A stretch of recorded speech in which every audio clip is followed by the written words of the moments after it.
Respectful bulls in the lifestyle. Let's talk about it. So if you don't know, when we refer to a bull in the lifestyle, that is a straight single male. And a lot of times they do have it tough. Partially, one, because there's an abundance of single males in the lifestyle, but partially two, because there are some single males that get in the lifestyle for the wrong reasons and don't do it respectfully, and it gives them all a bad rep.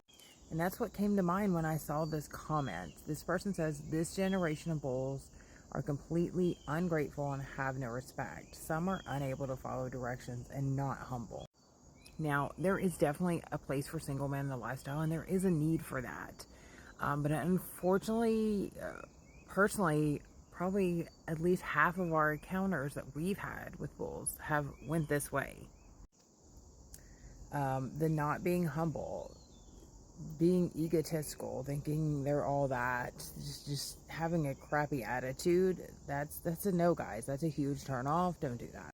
And as for following directions, I would think in that regard, it's respect the boundaries of anyone you're playing with, especially if it's a couple.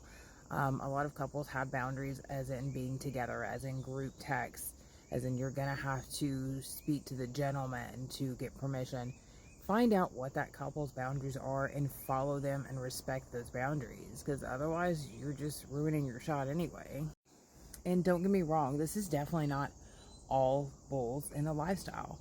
There are quality single males in the lifestyle. We have met some and become friends with some, but there's way too much of that type of behavior that this gentleman refers to in the comment, and that kind of is what gives single guys a bad rep.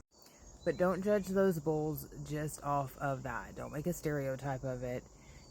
Get to know someone and see if they are indeed maybe a respectful and humble person.